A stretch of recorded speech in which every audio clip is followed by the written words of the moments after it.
Hello दोस्तों, welcome to ASC shorthand. आज की इस वीडियो में हम दिनांक 26 मई 2023 के दैनिक जागरण के संपादकीय का डिक्टेशन लेंगे। इस डिक्टेशन को हम 2 स्पीड में लेंगे, 80 वर्ड पर मिनट और 100 वर्ड पर मिनट। दोस्तों, 80 की स्पीड में आपका डिक्टेशन चालू होगा 5 सेकंड के बाद। तब तक के लिए आप रेडी रहिए।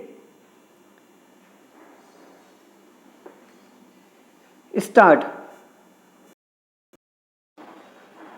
विदेश यात्रा से लौटे प्रधानमंत्री नरेंद्र मोदी ने यह कहकर विपक्ष को आईना दिखाने के साथ नसीहत देने की भी कोशिश की है कि ऑस्ट्रेलिया में उनके कार्यक्रम में सत्ता पक्ष के साथ विपक्ष भी उपस्थित था। उन्होंने यह कोशिश इसलिए की क्योंकि करीब 20 विपक्षी दल नए संसद भवन के उद्घाटन समारोह का बहिष्कार करने पर तुले हुए हैं। इसके पीछे उनका तर्क है कि नए संसद भवन का उद्घाटन राष्ट्रपति द्रौपदी मुर्मू को करना चाहिए। नए संसद भवन के उद्घाटन समारोह का बहिष्कार करने का फैसला कर विपक्ष ने अपने इस तर्क को कुतर्क में बदलने के साथ ही प्रधानमंत्री मोदी के प्रति अपने अंध विरोध को सामने लाने का ही काम किया है। वह वास्तव में शूद्रता पर उतर आया है। नए संसद भवन का प्रधानमंत्री के हाथों उद्घाटन न होने की जिद कर रहे विपक्षी दलों में से अनेक वे हैं जिन्होंने राष्ट्रपति पद की प्रत्याशी के रूप में द्रौपदी मुर्मू का विरोध किया था। कुछ विपक्षी नेताओं ने तो उनके प्रति अपशब्दों का भी प्रयोग किया था। इसकी भी अनदेखी नहीं की जा सकती कि इन दिनों राष्ट्रपति के मान सम्मान की चिंता में दुबले होने का दिखावा कर रहे दलों में से कुछ ऐसे भी हैं जिन्होंने बजट सत्र में उनके अभिभाषण का बहिष्कार किया था। क्या यह राष्ट्रपति के साथ लोकतांत्रिक मूल्यों का अपमान नहीं था?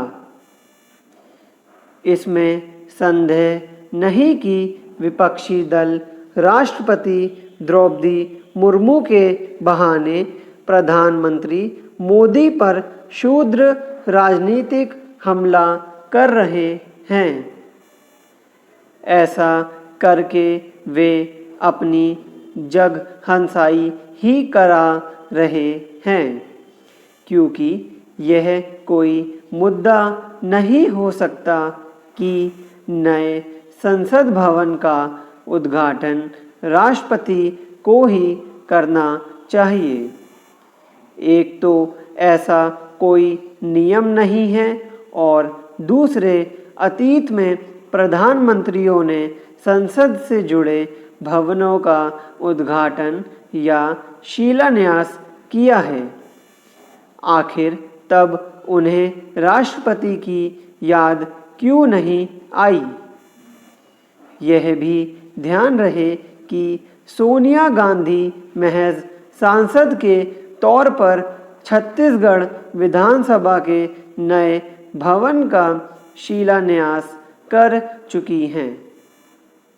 इसी तरह मनमोहन सिंह प्रधानमंत्री के रूप में तमिलनाडु के नए विधानसभा परिसर का उद्घाटन कर चुके हैं।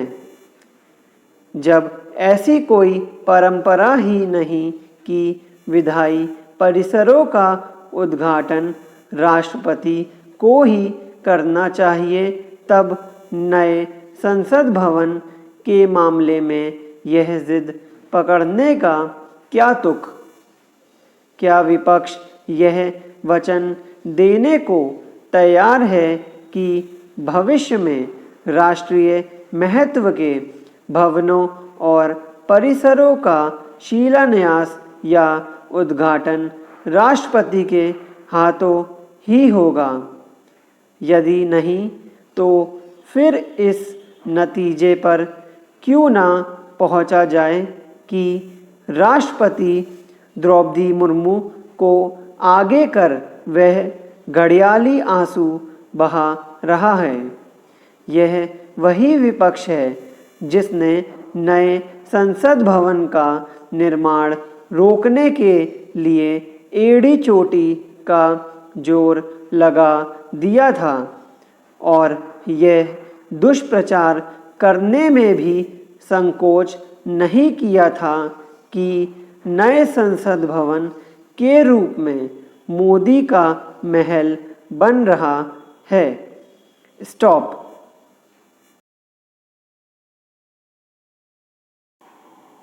दोस्तों, इसी डिक्टेशन को अब हम 100 वर्ड पर मिनट की स्पीड से लेंगे और आपका समय चालू होगा 5 सेकंड के बाद। तब तक के लिए आप रेडी रहिए।